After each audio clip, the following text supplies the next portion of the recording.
أشرقت نفسي بنور من فؤادي. السلام علیکم ورحمۃ اللہ وبرکاتہ۔ ریڈیو HRDF میں آپ کا استقبال ہے۔ ایک دفعہ مدینہ منورہ میں ایک خوفناک واقعہ پیش آیا۔ مدینہ منورہ میں ایک جارح یہودی نے ایک لڑکی کے زیورات چھین لیے اور اس کا سر پتھر سے شدید زخمی کر دیا۔ لڑکی کے رشتہ دار فوراً اسے نبی کریم صلی اللہ علیہ وسلم کے سامنے لے کر گئے۔ قریب تھا کہ زخم کی وجہ سے اس کا انتقال ہو جائے۔ آپ صلی اللہ علیہ وسلم نے اس سے حملہ کرنے والے کا نام پوچھا۔ نبی کریم صلی اللہ علیہ وسلم نے اپنے ساتھیوں کو حکم دیا کہ وہ حملہ آور کو پکڑے اور اسے میرے پاس لائیں۔ جلد ہی انہوں نے اسے ڈھونڈ نکالا اور رسول اللہ صلی اللہ علیہ وسلم کے کہنے پر ذرا بھی رحم کیے بغیر اسے برابر سزا دی۔ ہمیں دنیا کی تاریخ میں کوئی ایسا لیڈر نظر نہیں آتا جس نے خواتین کی آزادی اور تحفظ کے معاملے پر رسول اللہ صلی اللہ علیہ وسلم کی طرح بغیر کسی سمجھوتہ کے ساتھ جد و جہد کی ہو۔ خواتین پر تشدد اور استحصال روز بروز بڑھتا جا رہا ہے۔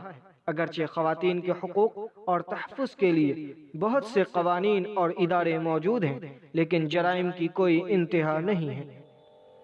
جرائم میں اضافے کی بڑی وجہ خواتین کے خلاف جرائم میں ملوث افراد کو پکڑ کر عبرتناک سزائیں نہ دینا ہے۔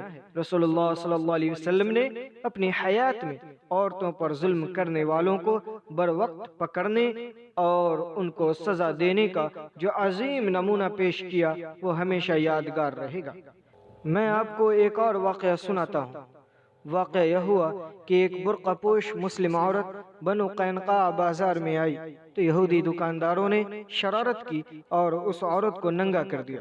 اس پر تمام یہودی قہقہا لگا کر ہنسنے لگے۔ عورت چلائی تو ایک مسلمان نوجوان آیا اور دکاندار کو قتل کر دیا۔ مشتعل یہودیوں نے منظم ہو کر حملہ کیا اور اس مسلم نوجوان کو بھی قتل کر دیا۔ رسول اللہ صلی اللہ علیہ وسلم کو اس واقعہ کا علم ہوا تو آپ صلی اللہ علیہ وسلم نے ابو لبابہ نامی صحابی کو مدینہ والوں کا قائد بنا کر بنو قینقاع کی طرف بھیجا۔ یہودی مسلمانوں کی فوج کو دیکھ کر اپنے قلعوں میں گھس گئے۔ آپ صلی اللہ علیہ وسلم نے قلعے کے باہر 15 دن تک ان کا محاصرہ کیا۔ بالآخر انہوں نے ہتھیار ڈال دیے، تاہم نبی صلی اللہ علیہ وسلم نے انہیں مدینے سے جلا وطن کر دیا اور ان سے بہت سارے خطرناک ہتھیار چھین لیے۔ نبی سے بہتر رول ماڈل کون ہوگا جس نے خواتین پر جاری مظالم کا خاتمہ کیا اور ایک ایسا معاشرتی ماحول قائم کیا جس میں ایک لڑکی اللہ کے سوا کسی اور چیز کے خوف کے بغیر تنہا سفر کر سکتی تھی۔ یہ عزت اسلام نے فراہم کی ہے۔ أشرقت نفسي بنور من فؤادي.